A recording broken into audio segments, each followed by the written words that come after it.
There's just something about a cup of tea that gives me mental clarity more than coffee does. But maybe coffee works for you, but tea it is for me. But anyways, these are the 4 notebook system that I have created for myself. And I will be further talking about these 4 notebooks in the video. So let's get started. So this is the everything notebook, and this is where the journey actually begins. Things that go into this book may seem like a flow, a jumble, or a mess, but somehow everything that goes into this notebook comes out making sense. It's a way for me to purge my thoughts, to get them out, or actually get them in order. You can see a random mathematical formula, video ideas that come to me randomly throughout the day, or just simply me just trying to plan a holiday. All in all, this notebook feels like a black hole that eats up every thought that I have.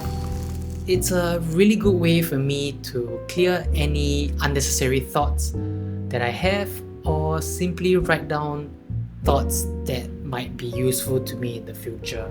So this is the everyday task or the daily to-do notebook. And do I really need to explain this? But the way that I treat my daily to-dos is to make them feel as if I'm playing a video game. That in order to reach 100% completion, which is my main goal at the end, I need to do every single side quest and main quest to achieve that 100%. I keep them in this little tiny pocket notebook that I got from Muji, and I write my tasks down every day the night before. The task can be really simple, like doing the laundry, finish writing a video idea or a script, or just a reminder to edit something that I shot. One thing that's very important for this is that you need to keep the task simple. It's not good to give yourself tasks that are too challenging or difficult to complete, because you simply just wouldn't check them off in a notebook, and it might bog you down at the end of the day, and you might in turn feel lousy. So keep it simple and keep it straightforward. Once I finish the tasks, I strike them off with this red marker. Why red marker, you ask? I don't think that there's a particular reason why red, but I just think that it looks completely aesthetic. Seeing like a red line across a completed task feels great.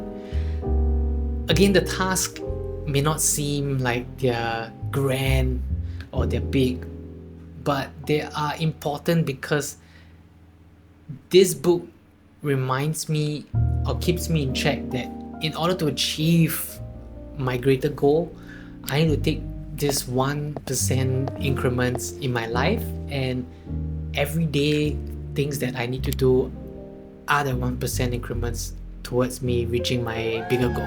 Now, you remember the everything notebook? You can think of this video idea book as an extension of that, where the everything notebook thoughts are written down with no real form or structure, basically thought dumping. And the video idea book takes those thought dumps and summarizes them, turns them into point form, and they get stored here. And as you can see, there are blue and pink sticky notes. The pink sticky notes basically represents ideas that are being stored, and the blue basically represents ideas that I'm doing now, like this video. However, not everything starts in the everything notebook. Sometimes on a random day or a special occasion, I might get a spark of inspiration, and I write them down in this notebook first, and they're usually like a line or two. And then I will take the one-liner or two-liner from here, and I'll expand them out in the everything notebook. And then when everything is expanded and branched out, I will take those ideas again, streamline them, turn them into points, summarize them, and put them into this notebook.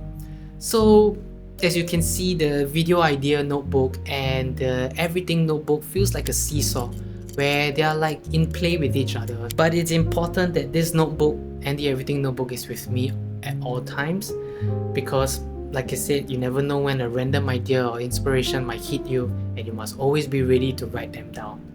However, I'm starting to realize that this pocket notebook might be too small for my ideas, because they basically store everything like my storyboard, talking points, thumbnail ideas, title ideas, and the list goes on. And maybe in the future I might just go on to something bigger. Who knows? So this is the logbook, and I got the inspiration to start one from reading another book called Still Like an Artist. Now, you've probably heard of this book or seen this book in some of your favorite YouTubers' video. It's a really good book and I highly recommend it. So basically what the logbook is, it's a journal of sorts but in point form, and you write down what you've done daily on a daily basis.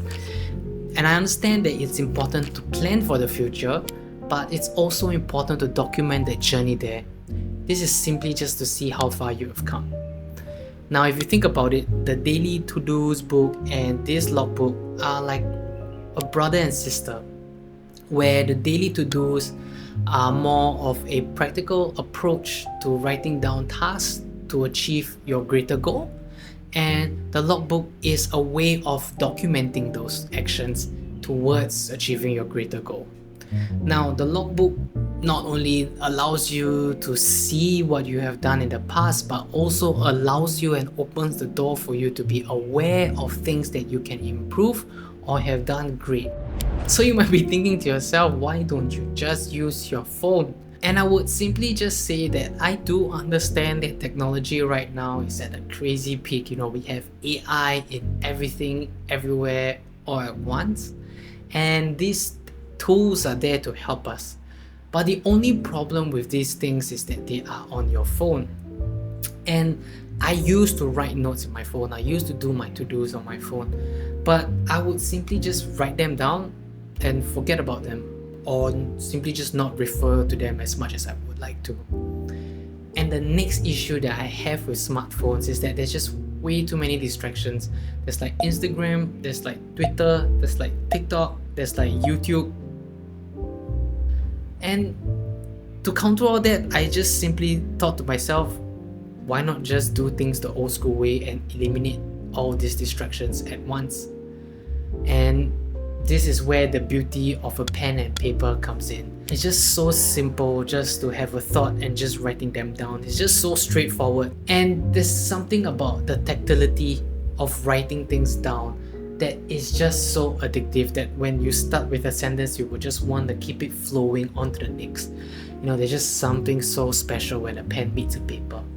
Also, the next best thing is that by writing things down, I realize that I find it so much easier to remember, and sometimes I don't really need to have the book around. I can just write something that I need to do for the day, and I will remember that I needed to do something for that day. And in turn, this makes things more productive for me on a daily basis. And this is why these 4 notebooks exist in my life, and I would prefer having these 4 notebooks in my life than just one smart device. So I guess that concludes the 4 notebook system that I have designed specifically and especially for myself. Please comment down below if you actually found this video to be useful, and also leave a comment if you actually have your own system designed specifically for yourself. I'm always looking for ways to actually improve this system and evolve this system that I currently have, in hopes of making myself be more productive in my day-to-day activities. Don't forget to drop a like, subscribe, and I'll see you guys in the next one.